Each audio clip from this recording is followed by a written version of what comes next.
Guys, little lunchtime chat here. I'm literally waiting for something to dry. A few more subscribers, brilliant. Do like and subscribe if you find these videos helpful. It's just nice to know what you find helpful. So I painted these two ceilings and I'm sort of waiting for that to dry. And I thought, well, I'll come and have my lunch and have a chat. And it reminded me, and sometimes I remember stories, and I thought I'd pass this one on. Went to a house once and they wanted a colour that was quite a dark blue, incredibly dark, very difficult to put on, and you have to constantly stir the paint and put it on. And I think I'd done an undercoat, a grey undercoat. Anyhow, so this paint, it takes, I think I was using a durable matte, and that takes a while to cure. So you put your first coat on, it goes on like a mist coat. You put your second coat on, it looks patchy, and you put your third one on, and it's fine really. So I had a customer, won't say who they are or anything, but yeah, they obviously had issues. They had some sort of mental health issue anyway. And I didn't pick it up at quote level. It all seemed okay, and obviously very anxious, very unwell. I don't know what was going on. Anyway, so I had this customer, and it had gone on, and it was going on patchy. The paint, so you'd put it on, and you'd see the dark and the light, and then it would cure and dry in. And I sort of, put it on, and they were sort of panicking about it. I said, no, I said, you're building up coats. So, because every coat I'm putting on is flat. So, I mean, dead flat. So, and obviously previous coats aren't flat. They're always a bit bumpy, aren't they? If you're a painter, you'll know what I mean. So, kind of got to the third coat. Put the third coat on, and it should be the third coat would have been the finished coat on this particular one of the blue. And I knew roughly what they wanted.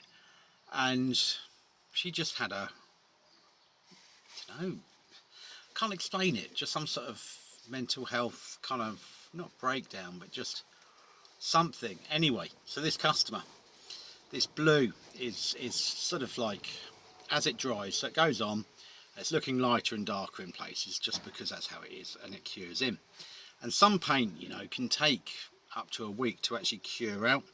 So some especially dark colour, especially in a durable matte, will sort of look patchy, and then it just, as it dries, because it looks better. But drying and curing are different things. So drying is where you can just go like that and it's dried. Curing is where it's hardened and then fully come through, and that can take a while, especially if you're doing lots of coats. And the trick is not to do lots of coats all in the same day, obviously. I tend to stick with the 2-day rule. Sorry, 2-coat rule. Anyway, so put on this final coat. I said tomorrow I'll do another coat just in case, just to whip it over. So this customer, and I'm not kidding you, literally, and I'll never forget it, sat there and literally watched it dry and was like, oh, it's like a test tube when you shake it up and you've got like oil and water in there. Oh my goodness, it's looking like this, it's looking like that, and literally sat there watching the paint dry. Not a lot you can do in that circumstance. I'd sort of already invested probably 4 days in the job. Was finishing the next day, and I just thought, and the woman's kid comes and goes, Mum, what are you doing? You're doing this again? Oh no, we're going to have to ring. So obviously there'd been some sort of issue. Anyway, so yeah, just literally sat there watching the paint dry, which was just a little bit awkward to deal with. How did I deal with that? Very professionally, just said, look, I've told you, this is what it's going to do to cure. And in the end, because I'm using a lot of trade paint, I said, look, here's the technical number for the paint company. Ring them up, ask them, and they will tell you. And they kind of moral it, and she did. And they told her word for word what I'd said about it curing, and said, yeah, it'll be fine within the week. Finished on the 5th day. Got paid, but they were late. They were paid the next day. Anyway, a couple of weeks later, they rang up and said, could you do another job? I said, no, I'm sorry, I'm really busy. And just sort of thought, no, I think I'll won't return. But yeah, the customer who actually literally sat there and watched paint dry. You get it all, don't you, really? And it's just a little story I thought I'd pass across, because we get it all, don't we? And we don't really talk about it much. You just sort of shake it off, go home, have your dinner, watch watch a bit of telly, shower, take the dog out for a walk, and you don't think it over much. But I just suddenly remembered that little story. That was from quite a few years ago.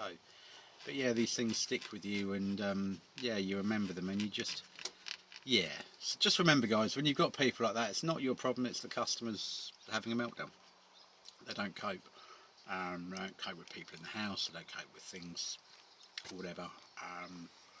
And yeah, they struggle to believe anything you say. I don't know what that's about. Why hire a professional when you know it all anyway from the internet? But there you go, that's just another thing. But yeah, actually I have had someone sit there and watch paint dry. There you go. Take care, guys.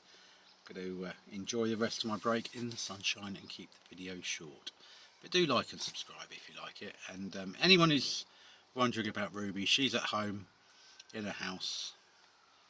I don't know what she's doing. I should really nip round there. I might actually drive up there and just beat my horn like hell and wait for the barking. Anyway, catch you later, guys.